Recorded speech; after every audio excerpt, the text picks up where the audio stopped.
যুক্তরাষ্ট্রের ওয়াশিংটন ডিসিতে গৃহহীনদের একটি বড় তাঁবুর শিবির উচ্ছেদ করেছে শহর কর্তৃপক্ষ। প্রেসিডেন্ট ডোনাল্ড ট্রাম্প গত রোববার তার গলফ ক্লাবে যাওয়ার সময় গৃহহীনদের ওই শিবিরের ছবি তুলে নিজের সামাজিক যোগাযোগ মাধ্যম ট্রুথ সোশ্যালে পোস্ট করে লেখেন, এই গৃহহীনদের অবিলম্বে এখান থেকে সরে যেতে হবে। ট্রাম্পের এই পোস্টের 4 দিন পরই বুলডোজার দিয়ে গৃহহীনদের ওই তাঁবু উচ্ছেদ করেছে শহর কর্তৃপক্ষ। এ ঘটনায় একদিনেই অন্তত 11 জন গৃহহীন তাদের আশ্রয় হারিয়েছেন। ট্রাম্পের পোস্ট করা একটি ছবিতে দেখা গেছে এক ব্যক্তি নিজের তাঁবুর পাশে একটি ভাঁজ করা চেয়ারে বসে আছেন। পরে জানা যায় তার নাম বিল থিওডি। থিওডির তাঁবু উচ্ছেদ করা হয়েছে, এখন তিনি আশ্রয়হীন। নিজের ছবি দেখে বিল থিওডি বলেন, ওটা আমি। তিনি গাড়ির জানালা দিয়ে আমার ছবি তুলে সামাজিক যোগাযোগ মাধ্যমে নেতিবাচকভাবে ব্যবহার করেছেন। এটিকে তার রাজনৈতিক হাতিয়ার হিসেবে ব্যবহার করছেন। এটা তার কাণ্ডজ্ঞানহীন আচরণ। হোয়াইট হাউসের প্রেস কনফারেন্স কক্ষে গত সোমবার ট্রাম্প ঘোষণা দিয়েছেন তার প্রশাসন সব পার্ক থেকে গৃহহীনদের শিবিরগুলো সরিয়ে ফেলবে। এই ঘোষণার পর বিবিসি ভেরিফাই ট্রাম্পের পোস্ট করা ছবিগুলো যাচাই করে।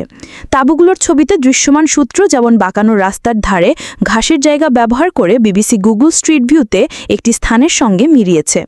গৃহহীনদের শিবিরটি ওয়াশিংটন ডিসি থেকে গাড়িতে প্রায় 10 মিনিটের দূরত্বে, আর বিবিসি কার্যালয় থেকেও খুব কাছে।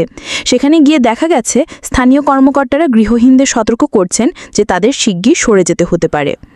মিজোরি অঙ্গরাজ্য থেকে আসা 66 বছর বয়সী বিল থিওডি এখানে অনেক বছর ধরে থাকেন। নির্মাণ শিল্পে কাজ করতেন। 2018 সাল থেকে তার স্থায়ী কোনো চাকরি নেই। বর্তমানে মাসে কিছুদিনের কাজ জোটে। গত বৃহস্পতিবার থিওডি সহ অন্য বাসিন্দাদের জানানো হয় অবিলম্বে তাঁবু গুটিয়ে চলে যেতে হবে। বিল থিওডি বলেন, আমি বুঝি উনি এলোমেলো কিছু দেখতে চান না, তাই আমরা জায়গাটা যতটা সম্ভব পরিষ্কার রাখতে চেষ্টা করি। আমরা প্রেসিডেন্ট বা অন্য কাউকে অসম্মান করতে চাই না। ওয়াশিংটন ডিসির স্বাস্থ্য ও মানবসেবা বিভাগের ডেপুটি মেয়র ওয়েন টার্নেজ বলেন, শহর কর্তৃপক্ষ আগেও এভাবে গৃহহীনদের শিবির উচ্ছেদ করেছে। সাধারণত অন্তত 1 সপ্তাহ আগে নোটিশ দেওয়া হয়, তবে ট্রাম্পের ঘোষণার পর এবার প্রক্রিয়াটি দ্রুত করা হয়েছে।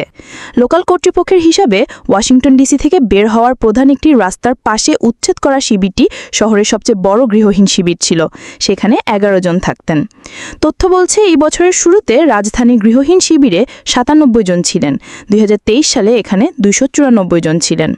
শহরের বার্ষিক প্রতিবেদন বলছে এই বছর বাস্তুচ্যুতির শিকার মানুষের সংখ্যা প্রায় 5138। গত বছর এই সংখ্যা ছিল 5613। এর মধ্যে প্রায় 800 জন সম্পূর্ণ খোলা আকাশের নিচে, আর বাকি 4300 জন কোনো না কোনো অস্থায়ী আশ্রয়ে আছেন। হোয়াইট হাউস বলেছে যারা রাস্তায় থাকে তাদের আশ্রয় কেন্দ্রে নেওয়া হবে এবং মানসিক স্বাস্থ্যসেবার সুযোগ দেওয়া হবে। তবে এ প্রস্তাব তারা প্রত্যাখ্যান করলে জরিমানা বা কারাদণ্ডের মুখোমুখি হতে হবে। বিল থিওডি বলেন, মানুষকে হঠাৎ ধরে নিয়ে গিয়ে গ্রেফতারের হুমকি দেওয়া বা জোর করে আশ্রয়কেন্দ্রে পাঠানো যায় না। আমি আশ্রয়কেন্দ্রে যেতে চাই না, ওগুলো খারাপ জায়গা। গৃহহীনদের সহায়তাকারী সংস্থাগুলো বলছে ওই ব্যবস্থা ত্রুটিপূর্ণ, কারণ আশ্রয়কেন্দ্রগুলোর সক্ষমতা প্রায়শই সীমিত। শিবির থেকে উচ্ছেদের পর থিওডি 3 রাত কাটিয়েছেন ভার্জিনিয়ার একটি মোটেলে। একজন দাতা তাকে খরচ জোগাড় করে দিয়েছিলেন। তিনি বলেন, মানুষটা সাহায্য না করলে কি করতাম জানি না, হয়তো সারাদিন ফুটপাতে বসে থাকতাম।